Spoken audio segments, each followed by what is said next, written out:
As far as I'm concerned, as long as that same respect and recognition is not shown toward every one of our people in this country, it doesn't exist for me.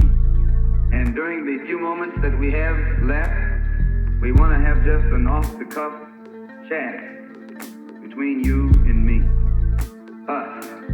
We want to talk right down to earth in a language that everybody here can easily understand. Welcome back to another episode of the Malcolm Effect. It's been a while since I've had Deej on the show. Peace and blessings and greetings.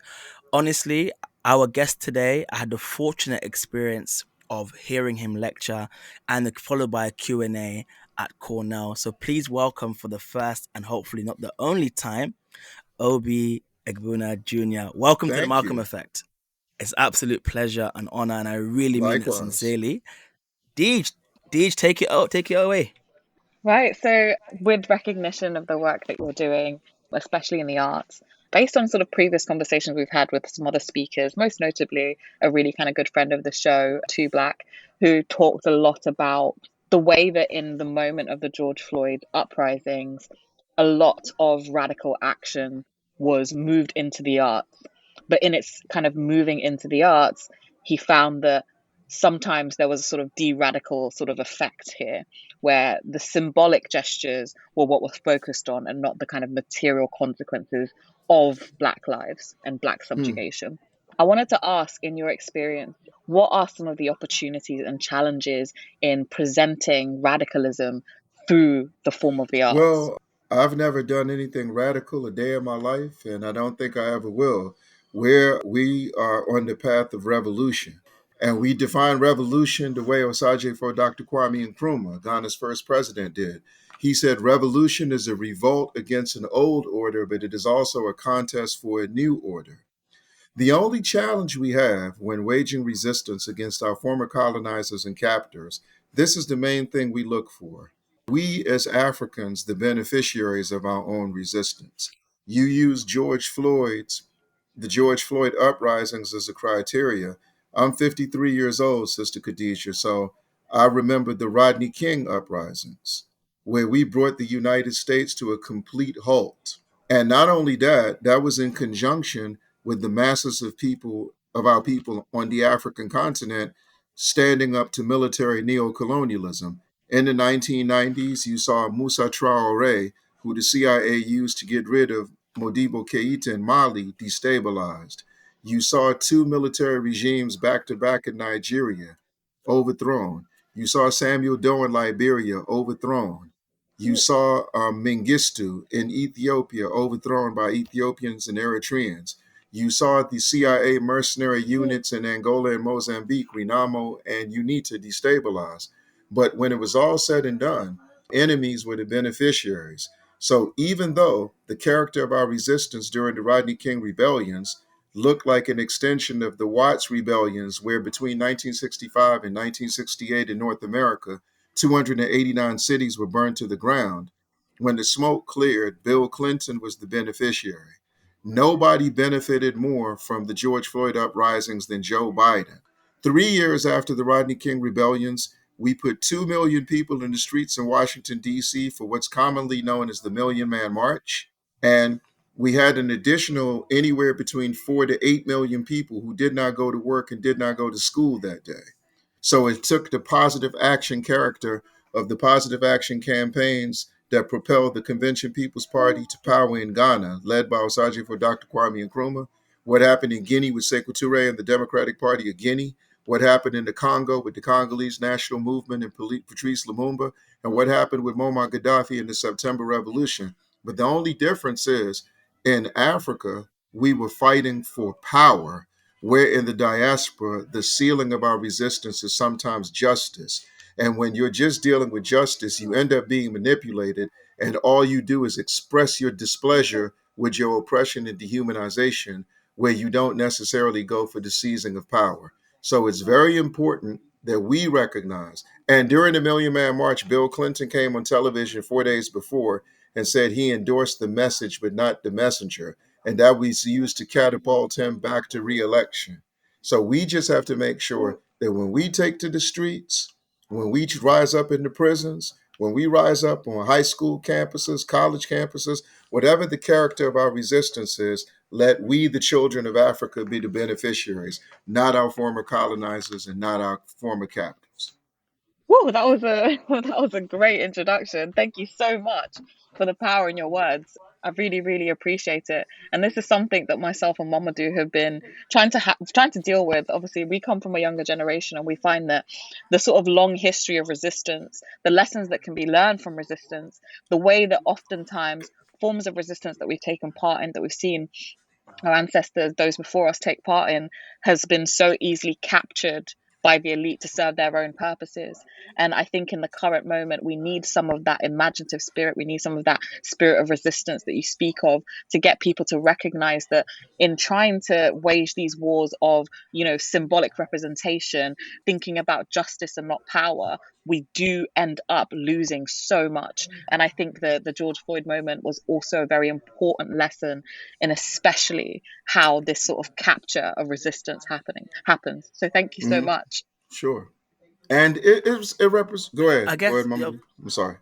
no, no, No, no. I was Please carry saying, on. and it's a continuation because when people in the United States talk about naked police terrorism, depending on who you're talking to, they present it as though it's a representation of the law or a representation of policy. It's a representation of culture. Police terrorism it represents imperialist culture. Capitalist exploitation represents their culture. Their genocidal foreign policy represents their culture. As we're sitting here, as this year marks the 40th anniversary of the assassination of Maurice Bishop in Grenada, leader of the New Jewel movement, who went to Gray's Inn to study law in your neck of the woods and went back to Grenada and led the most impactful revolution in the Caribbean since what was done in Haiti in 1804 and Cuba in 1959. And the Reagan administration goes right into Grenada in front of the whole world, a nation of only 88,000 people, and they assassinate him in the manner that Patrice Lumumba was assassinated in the Congo in 1961. So these are not isolated incidents of bad judgment. The police murder our young people every 28 hours in the United States, according to a study that the Malcolm X grassroots movement did. And we have more mayors than we've ever had before. And if you know anything about the political construct in North America, mayors have the same relationship to the police that presidents have to militaries. They are the commanders in chief. So every time you see someone like George Floyd slaughtered, every time you see someone like Trayvon Martin slaughtered, every time you see somebody like Deontay Rawlings slaughtered, every time you see someone like Terrence Johnson, Oscar Grant, Sandra Bland, the name goes on and on. It goes on enough for you to know that it represents the cultural and moral fabric of the society. So we're against them policing us in North American borders, but we're also emphatically against them policing us anywhere in the world. And in the 1990s, we felt that the fight against police terrorism was inextricably linked to their fight to police Africa, police Latin America, police the Caribbean, and any of the 125 places that we as African people call home.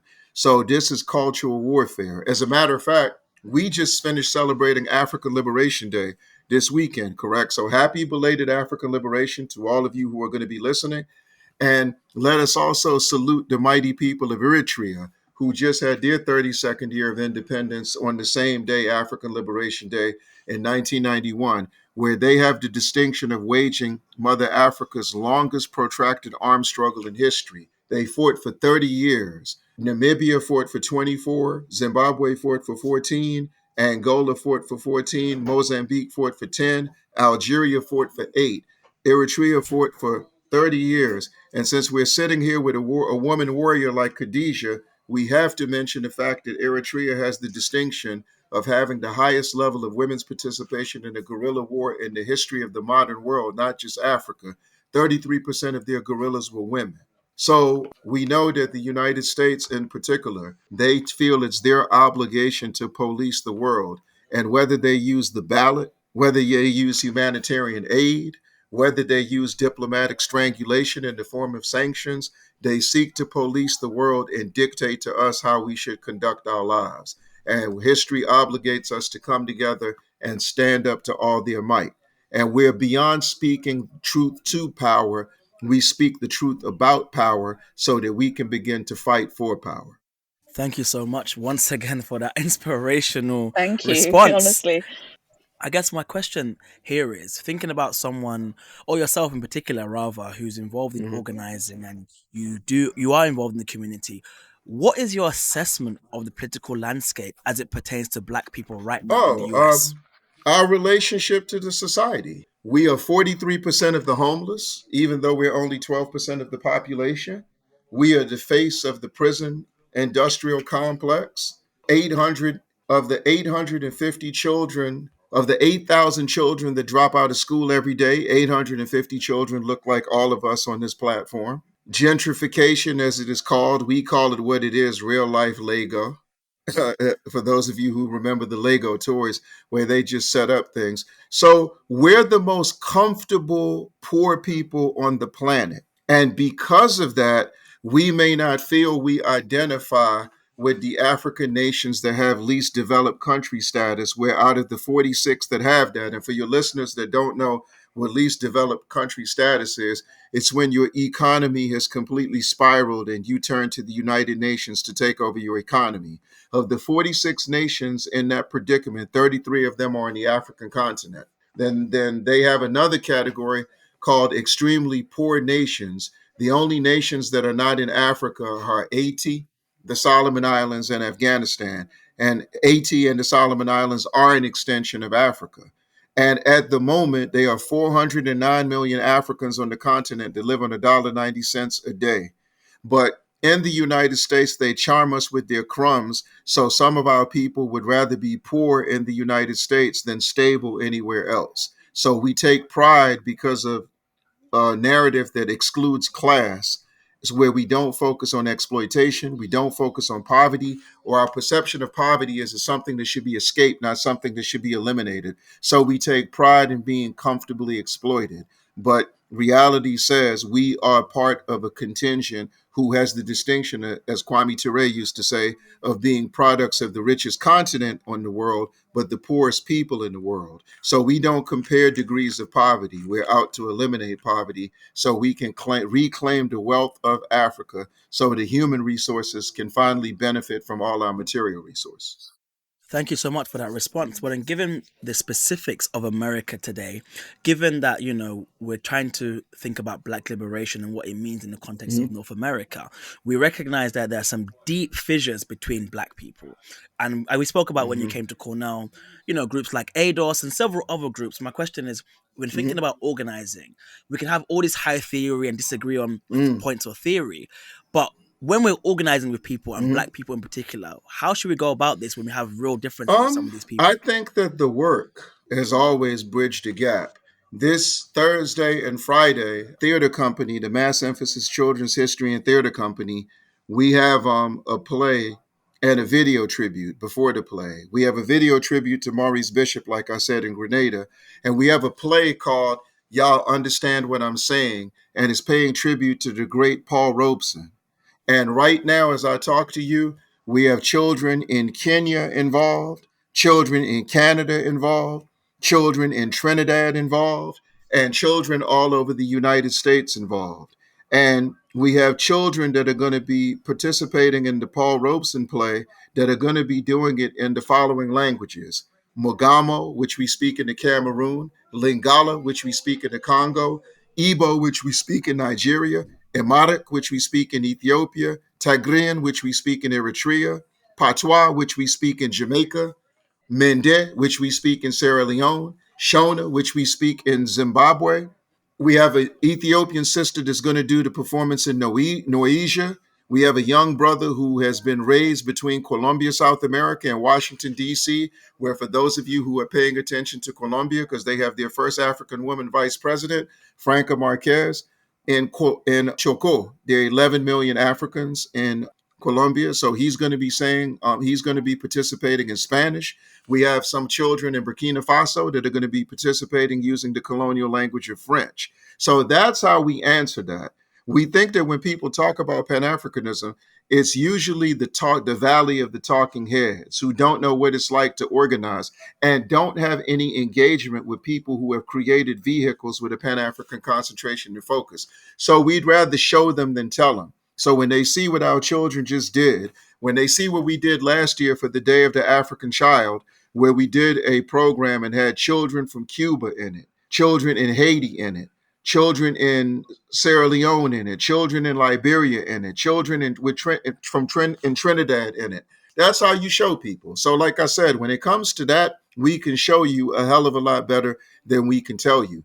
But for those of them who are just exclusively preoccupied, or shall we say obsessed with North America, this is what we'll tell them. So the Zionist state of Israel is the enemy of the African world. So we know that Israel bombed Kemet in 1967 during the Six-Day War. Israel, by its lonesome, stood up in the United Nations and refused to recognize self-determination for Tunisia and Algeria.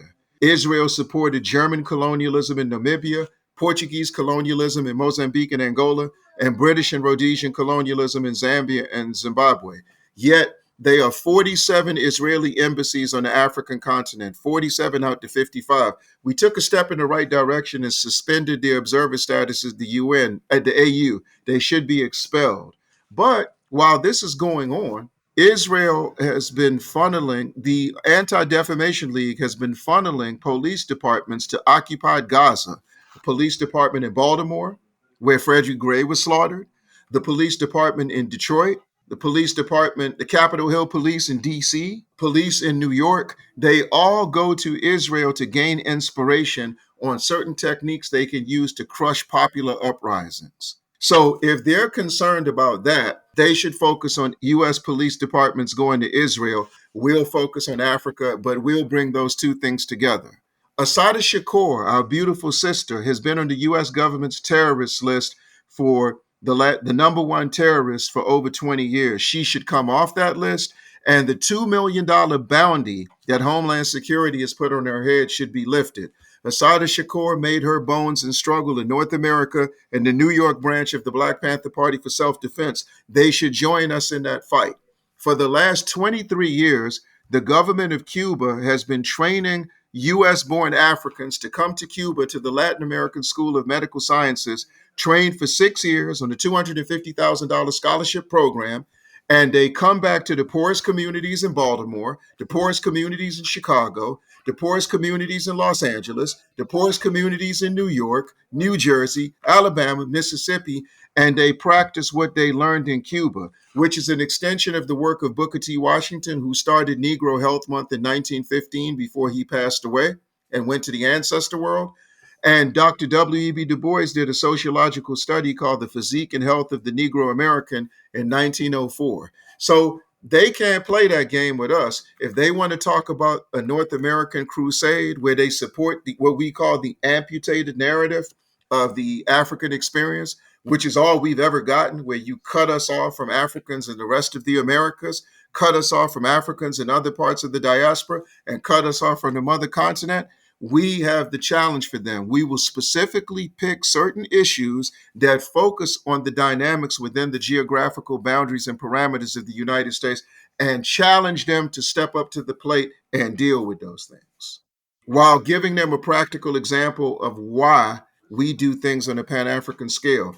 And if you show Tariq Nasheed what we're doing in mass emphasis, if you show Yvette Carnell what we're doing in mass emphasis, if you show Antonio Moore what we're doing in mass emphasis, and you show other people who have never organized a day in their life, who are citizens of the Valley of the Talking Heads, what we're doing, none of them will say that that work doesn't have any value. They'll just say that they don't have the fortitude to step up and get it done. And at the same time, we won't antagonize them. We'll say, get to work in North America. Asada Shakur has been on that terrorist list too long. Send some kids to Cuba to be trained to come back to the hoods of North America and treat the sick. So they can't play that game with us. Thank you so much for that. That was incredibly powerful. Again, we've had a few run-ins with ADOS, myself and Mamadou, and I think what you say rings so true. There is so much radical work that happens. There is so much resistance that happens.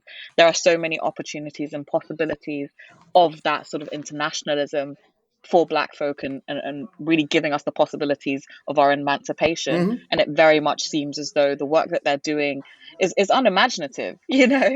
It's I'm not going to unimaginative. comment on their work, but what I will say is they are things of a pressing nature inside U.S. borders. Like I said, Asada Shakur, for the sacrifices she made, she deserves all.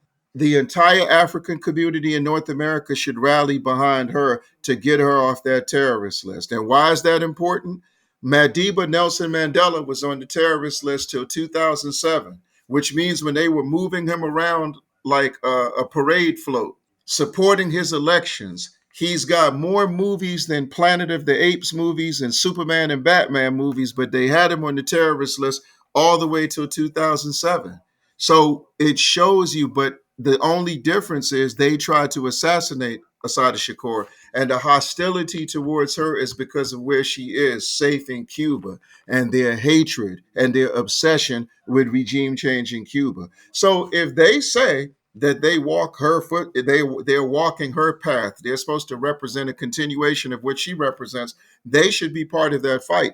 And we all know how we feel about police terrorism. How can people who are just concerned about the North American landscape allow treacherous fascist police who the last thing they need is more inspiration to be barbaric?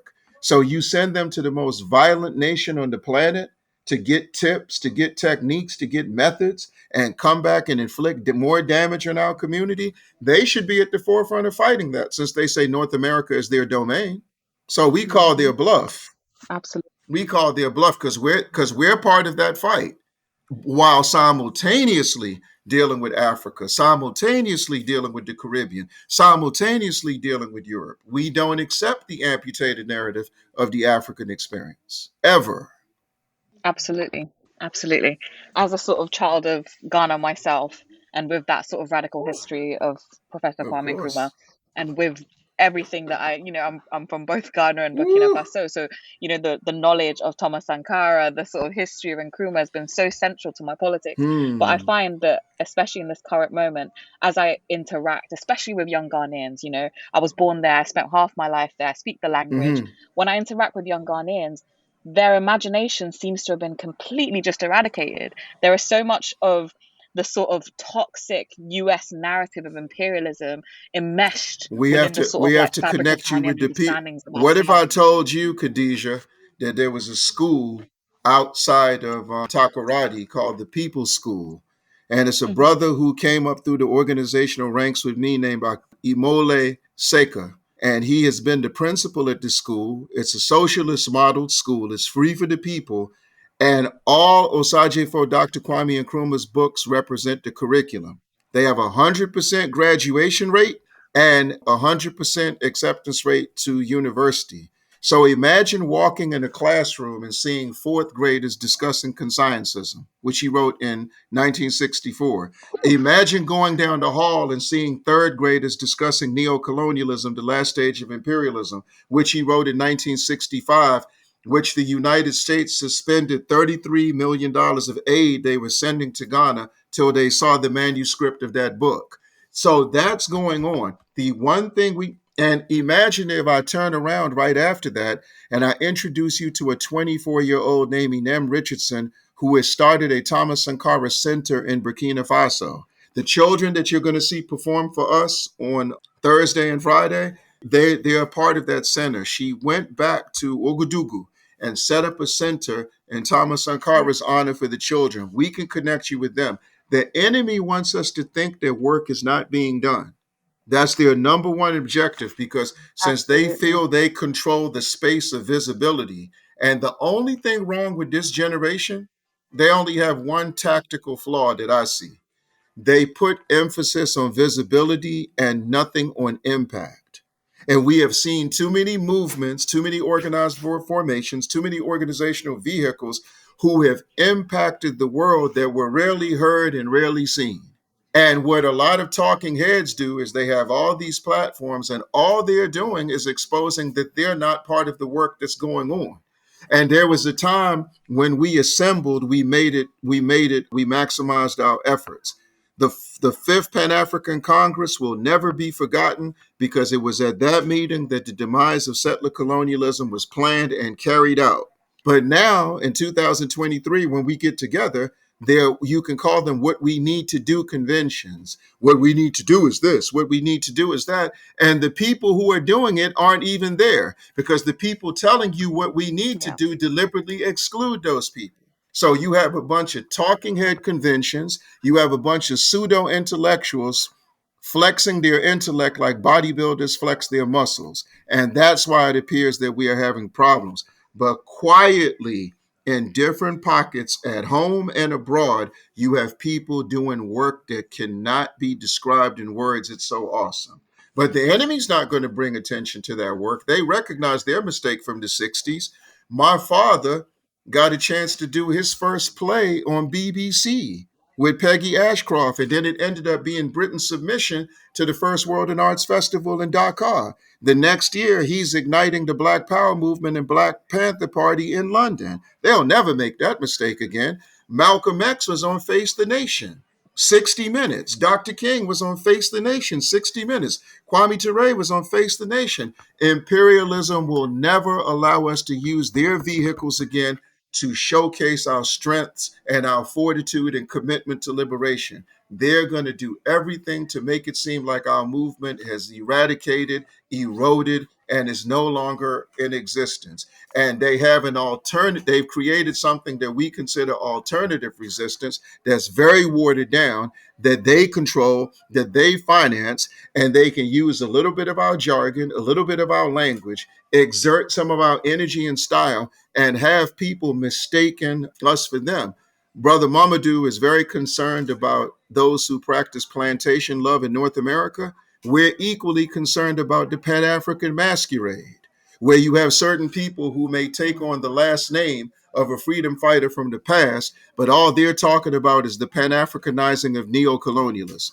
You have people who beat on podiums and talk real loud. They beat on podiums like bass drums in a marching band. But every time you see them, they're always in front of a podium. You never see them at the forefront of executing any ideas. You never see them at the forefront of any projects. And all they do is come around certain issues that generate certain mileage so they can expand. They're interested in building their brands. They're not interested in building a movement. They're only interested in building their reputations at the expense of our movement. We've got them in the United States. They claim to be the voice of Pan-Africanism, but they've never spent a day changing U.S. Africa policy, which is the biggest threat to the African continent in the United States. When it comes to work in those areas, they're conveniently absent. But every time you turn on social media, there they are flapping their gums. You go to Southern Africa, you see some of them with the big voices. But then you see that it's Robin Renwick, who's the battery behind their back. You see them stand next to Robert Mugabe 1 minute to get a photo op to expand their brand. And then they set up splinter groups from traditional liberation movements. But you see, every time you see them, they're always in front of a camera. Off the cameras, you can go to the nations where they live and ask the people, what do they do besides give speeches? They give the loudest speeches at funerals, the loudest speeches at conferences, but when it comes to the labor, they are absent. Absolutely. Thank you so much for even awakening me to the fact that these forms of schooling exist in places like Ghana, because as you say, they are so removed from our view that oftentimes we don't know they exist. And after this, definitely going to get more details I'm because going to a connect school you like this exists in because Ghana, which and you got to realize I'm moving back. Like, they've invested everything in Akufa Ado. That idiot was just in Baltimore in April yep, again. He spends a lot of time in the United States because he's in the pocket of a woman named Rosa Whitaker, who's the first woman to be a trade officer in U.S. history, and she's the one who wrote the African Growth and Opportunity Act. That's who he's in her pocket. And now the U.S. Chamber of Commerce has set up an Africa investment group. So they're building on the Pan-Africanizing of neocolonialism, which actually started in the 1970s when Muhammad Ali and George Foreman, Ali born in Louisville, Kentucky, George Foreman born in Houston, Texas, Don King, born in Cleveland, Ohio, organizes a fight in the Congo, and they go and take $10 million from Mobutu in blood money, the same Mobutu that slaughtered Patrice Lumumba and threw acid on his body in partnership with the CIA. So economically, people would consider that progress, but it validated the most wicked military neo-colonialist leader the African continent has ever known. You can look at Jim Brown, just died last week, rest in peace, a crusader in the fight to end violence we inflict on each other because of self-hatred. But in the 1984 interview with David Letterman, he talked about being on the board of directors of a security firm that was guarding the airport in Grenada. Remember, the Reagan administration invaded Grenada under the false claim that Grenada, an island of 88,000 people, were stashing Cuban and Soviet missiles that would be aimed at the United States, a nation at the time of 233 million people. What type of logical sense does that make? And that was what they used to justify Grenada. But Jim Brown financially benefited from the situation. Ray Charles is credited for being the first musician to refuse to perform before a segregated audience in Georgia. But then at the height of apartheid, he took $2 million to go and perform in Sun City with Frank Sinatra. So they have always used high profile Africans to champion the paradigm of neocolonialism and to champion. And Akufo-Addo, you know what he did last year? He changed Founders Day, which has been Osajifo Dr. Kwame Nkrumah's birthday, to when the United Gold Coast Convention was founded, because his two uncles set up the first opposition party to Osajifo Dr. Kwame Nkrumah and ran against him in Yep. 1960 and worked with the British and the United States to overthrow the Osajifo. And he had the audacity to change that day. African Liberation Day isn't even a national holiday. And of course, we know neo-colonialist African leaders removed liberation from the day, and they call it Africa Day. So the struggle and the warfare takes place on all different levels. And why would Akufo-Addo salute the United Gold Coast Convention, which was only seeking colonial reforms, not the eradication of colonialism? So that's why he is the face of Pan-Africanizing neocolonialism. Everything that has Pan-African Yep. character is not in our advantage. The Congressional Black Caucus in the United States, the 50 members of Congress that look like us, they've been working with the movement for democratic change that was created in 1999 by the Westminster Foundation for Democracy, the Blair administration, and the Clinton administration to overthrow the government of Zimbabwe. That's a Pan-African linkage, but it is not in the best interest of African people. And there are countless examples of linkages that are Pan-African in character, but are to our detriment. So we have to say we're on a revolutionary Pan-African track. So when people say I'm a Pan-Africanist, and then when you see the practical example of what they're talking about, you want to run faster than Usain Bolt in the other direction. So it depends what it is. It depends what it is. But let's speak about Pan Africanism and speaking about revolutionary Pan Africanism in the context of the Uh-huh. continent today. We see all too often a rise in what can be seen as reactionary politics, let's say with the anti homosexual bill in Uganda and what's taking place in Ghana and all these things. What is a revolutionary Pan African response to what really is a bolstering You, of right wing conservatism okay, by the you, US, by US you know what has evangelicals? quietly emerged as the revolutionary issue that Africans all over the world Mm-hmm. rally against, even the most reactionary amongst us? Standing up for Which one? Cuba. Every neo-colonialist government in Africa votes against the blockade on Cuba. Every one of them. That's because of the masses of the people. Only the United States and Israel are in favor of that blockade. The worst leaders in Africa, because Cuba's got 4,000 doctors in Africa. I'm the external relations officer of the Zimbabwe Cuba Friendship Association. Zimbabwe has a 97% literacy rate. The reason they have that is because between 1986 and 1996, 3,000 Zimbabwean teachers went to Cuba for training. And they came back and they became the core of the educational system in Zimbabwe. So while we know Cuba for defending Angola against CIA mercenaries, standing with us in Mozambique, standing with us at Guinea-Bissau, people haven't paid attention. So when you look at what their doctors had did fighting the corona pandemic, 57 brigades in 40 nations. When you look at what they did with Ebola 7 years ago in Liberia, Guinea, and Sierra Leone, and the fact that not there are 4,000 doctors in Africa not only treat the ill, but they point out they have the young students who aspire to be doctors who have no intention of continuing the brain drain and are going to remain in their nations. Those are the ones they train. So when we talk about investment in Africa, at a time where George Bush has the largest highway in Ghana named after him, he's a born again humanitarian now. At a time where Bill Gates, after raping the Congo of all its coltan, continues to pose as a humanitarian. At a time where the Clinton Foundation has their claws in Africa. We need to create a resource pool to support Cuba's medical efforts on the African continent. I believe that would be the biggest threat to the United States Agency for International Development, who is the biggest threat to Africa's stability. Many people think it's the U.S. Africa Military Command, AFRICOM. To say you're against AFRICOM is to say you're against police terrorism in the United States. Everyone's going to do that. But until Africa crushes the humanitarian aid industrial complex, which is used to bribe us, and these neo-colonialist leaders mortgaging our future, but we have to have an alternative. That's nothing to be scholarly about.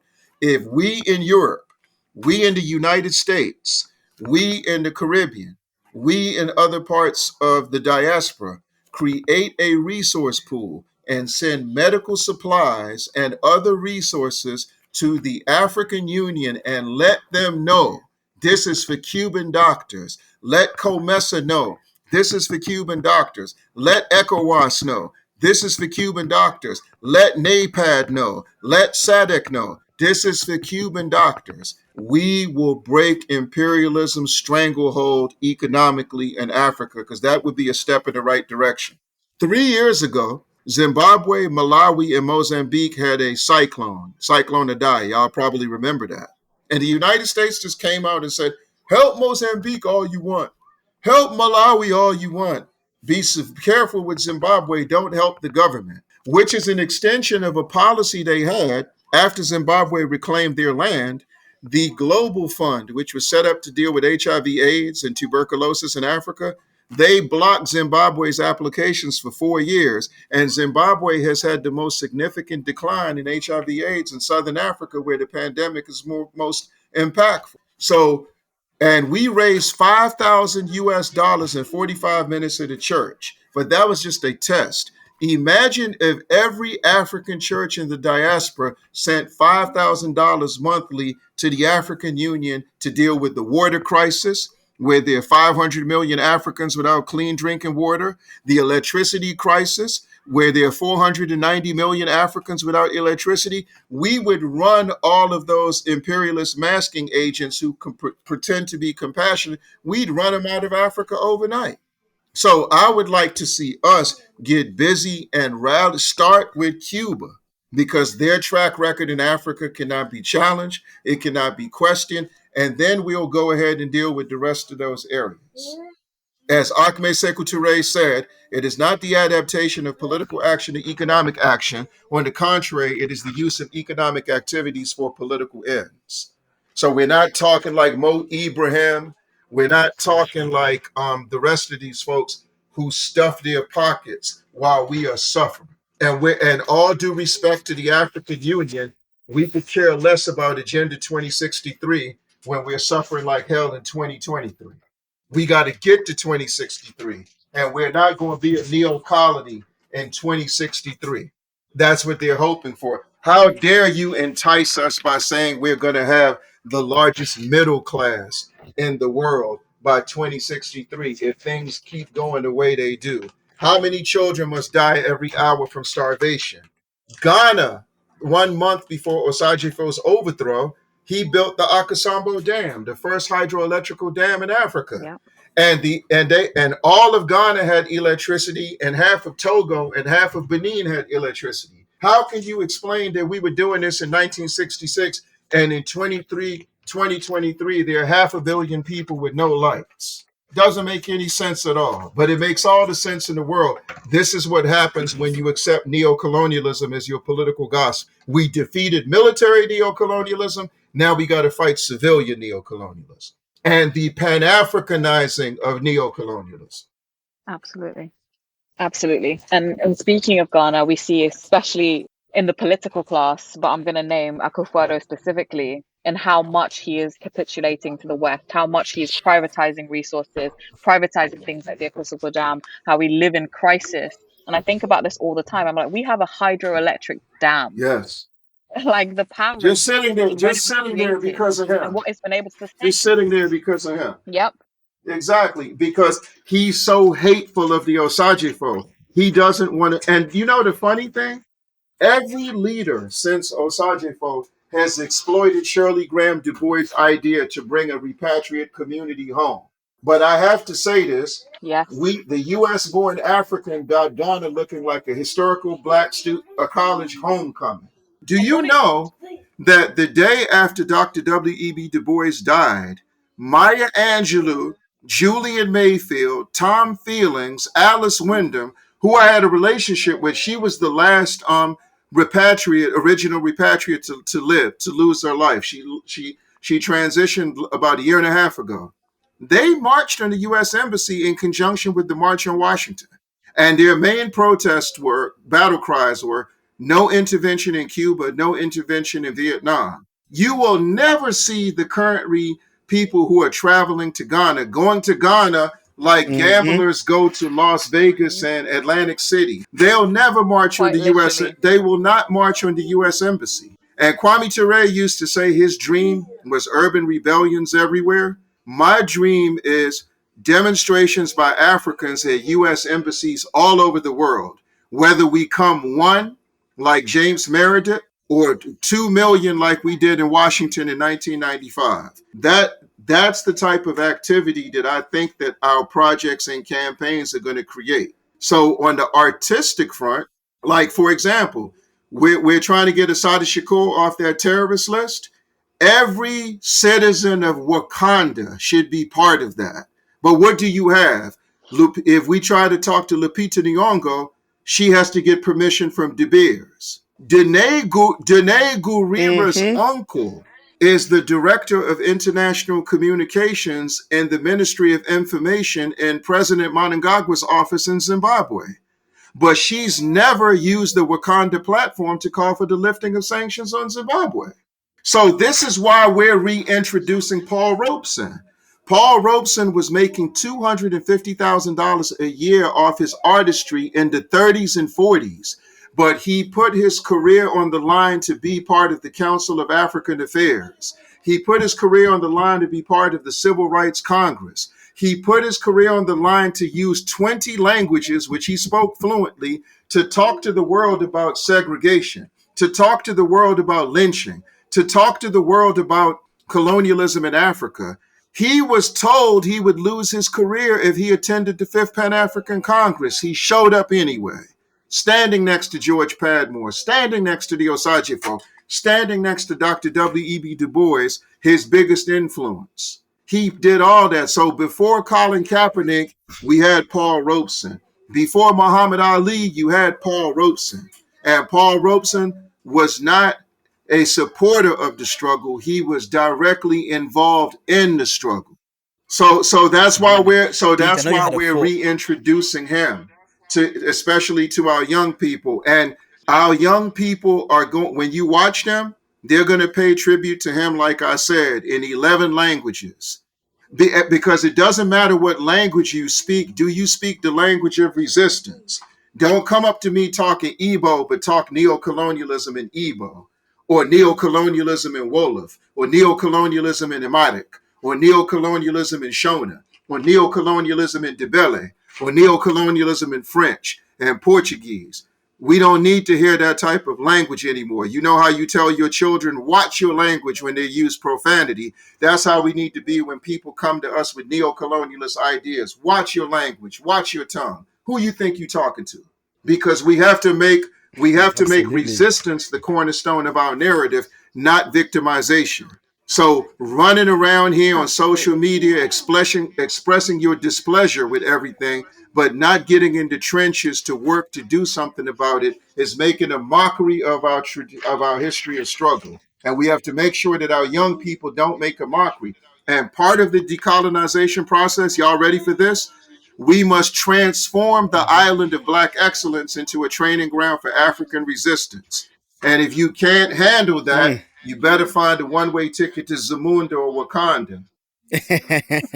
Now, for real, I'm wary of the time, but DJ, I know you had a thought. I want to hear that thought, No, D, I please. mean it's been answered. It's literally how we resist the Okay. neocolonial narratives, especially with this year of return forms of repatriation, which are just neocolonialist. And I think another thing that doesn't oftentimes get recognized in this new sort of vacationization of Pan-Africanism is the effects it has on these local communities, right? There was a history of connection with local communities that now is completely missing, and any critique of the types of tourism that is happening, especially in places like Ghana, especially in places like Accra, gets viewed as an Oh, antagonism towards people in the bless you, US. Sister Khadijah. Maurice Bishop said, you cannot claim to have self-determination if your nation looks like imperialism's backyard. So if I only, Mm. because, and remember in Grenada, they had 700 students out of the US studying medicine for free, being trained by Cuban doctors. And he said, if you have prostitution in your country, if you have blue collar crime in your country, what do you look like appeasing to visitors and not dealing with the needs of your people? Having fancy hotels, casinos, Hmm. cinemas, and then right down the street 1 mile down, people don't have water, people don't have electricity, people don't have health care, people don't have education. So, and this is, and remember, and what Maurice Bishop said when he came to the United States, he said Grenada is the most dangerous socialist revolution in the Americas because I'm English speaking and nothing I say to you gets lost in translation. He was 39, just like Malcolm X was when he was assassinated February 21st, 1965. He was 39, just like Martin Luther King when he was assassinated April 4th, 1968. And in 4 years, the people in Grenada had free health care, free education, free housing, and their women's empowerment program was the model for African nations, predominantly African nations in the Americas. And keep in mind, I keep saying the Americas because we're telling the plantation lovers that they can give the imperialists their definition of America back. North America, South America, Central America, Latin America, the Caribbean, all the way to Canada is the correct definition because we love those Africans and we love all 225 million Africans in the Americas. And we're equally as concerned about them. So when the Reagan administration and Bush, and under the guise of George Bush, the ex-CIA pig he was, when they put crack cocaine in South Central Los Angeles to get resources to dismantle the Sandinista revolution in Nicaragua, which has the largest African population in Central America, I'm equally concerned about crack users in South Central as I am revolutionaries in Nicaragua that they want to exterminate. So looking, and I remember in 1988, I was a college student, and we took a class at the University of the District of Columbia called Black Politics. And the teacher said, "What are you going to do your term paper on?" I said, "This is the 5th anniversary of Maurice Bishop's assassination. And remember, Jesse Jackson is running for president. Doug Wilder is trying to become the governor of Virginia." And she said, "Why not focus on that?" I said, "Because everyone else is. And we want to let the imperialists know that their definition of America is so white supremacist that Hitler and Mussolini would be envious if they were still on the planet. So we have to give them that back. And so we're going to reintroduce Maurice Bishop to our community the same way Thomas Sankara has been reintroduced. We did a play about Thomas Sankara and Osaje for Dr. Kwame Nkrumah 10 years ago.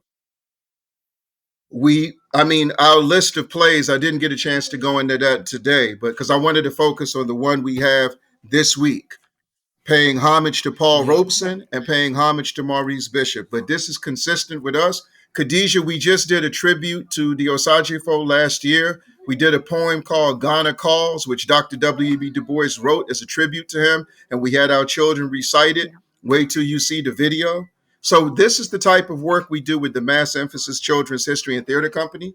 We also have the Mass Emphasis Positive Action and Creativity Youth Brigade, where we look at the skills that the children have so they can develop projects centered around their skills. Because if you go back to our golden age of resistance, the great organizers had a skill. Amilcar Cabral, who was assassinated 50 years ago by the CIA and the Portuguese, he was an agronomist. Robert Mugabe was a lawyer. Herbert Chitepo was a lawyer. Catherine Dunham was an artist. Maurice Bishop was studying law. My father was an author.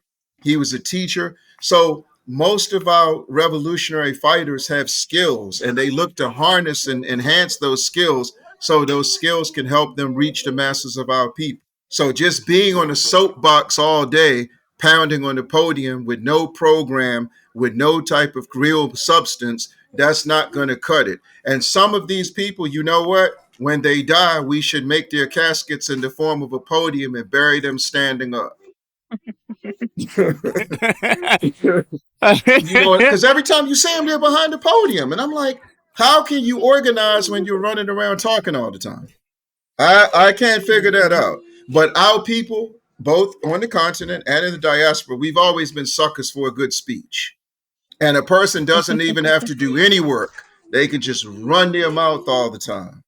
And I'm old enough, I've worked in, I work with all three liberation movements in Zania, South Africa. I don't remember some of these people that you see running your mouth all the time. I don't remember them. I don't remember them at all. And then I'm looking, I'm like, you take a photo up with President Mugabe. You're on the radio, you're in front of a microphone every time we see you. Why don't you organize a demonstration on the U.S. and British Embassy in Zania, South Africa, calling for the lifting of sanctions on Zimbabwe? You're a product of the struggle there. Nelson Mandela is a recipient of the Jose Marti Award, Cuba's highest honor. So is President Mugabe. Why don't you go and march in front of the U.S. Embassy and call for the lifting of the blockade? You choose to be a showboat. You choose to be a diva. You don't really want to get in the trenches and deal with the issues that can ignite our resistance because you represent the alternative to the resistance. Then you have the ones in the United States. Every time you look up, they talk about they're the face of Pan-Africanism, they're the voice of Pan-Africanism. If you gave them a sheet of paper to write their Pan-African service, they couldn't complete a damn paragraph. I guarantee you that. I think the funny thing And is they we all know who we're and talking they about choose here. and they choose not to. They don't want to be they want to play little league. They don't want to come into the big leagues. They don't want to. Nah, facts. But Thank thank you you. so much. This has been a truly insightful So episode. real No, quickly, honestly, if I'm going to so if people want post. if people want Of course. invitations to the performances, the first one we're doing for school children. So it's at 1:30 East Coast time in the United States. You can send a request for an invite to at JREGBUNA at Twitter. The Instagram is at OBIEGBUNA15. And the email, for those of you who are old timers like us, because email is kind of prehistoric in the social media world, but we're at OBIEGBUNA15 at gmail.com. And yes, so please, so you can come and watch our labor, come and watch our service, come and watch our execution of our idea, as opposed to trying to figure out when you're going to hear us speaking again. And as a matter of fact, we don't do interviews unless we have work coming up or it's in the scheme of discussing some work we're doing at that moment. We never come on any platform and pontificate. That is a violation of the tradition of resistance. So thank you all so much. I hope we No, met your thank you. And this is why I like speaking to organizers. I hope what we did is meet your expectation. I mean, we hope what we shared met your expectations. Exceeded. Beyond, beyond. Exceeded. Khadijah Mamadou will tell you we're going to stay in touch, and I'll link you with my comrades as early as tomorrow. Just reach out to me. Please. Okay. I Brilliant, just followed people. your Yeah. Peace out until next time. Take Long care. live Maurice Bishop. Long live Paul Robeson. Long live the Eritrean people. Long live the Cuban people. Long live the African fighting spirit that is going to be to determine whether we are free or remain oppressed. Thank you. All right. Peace Thank out. you so much.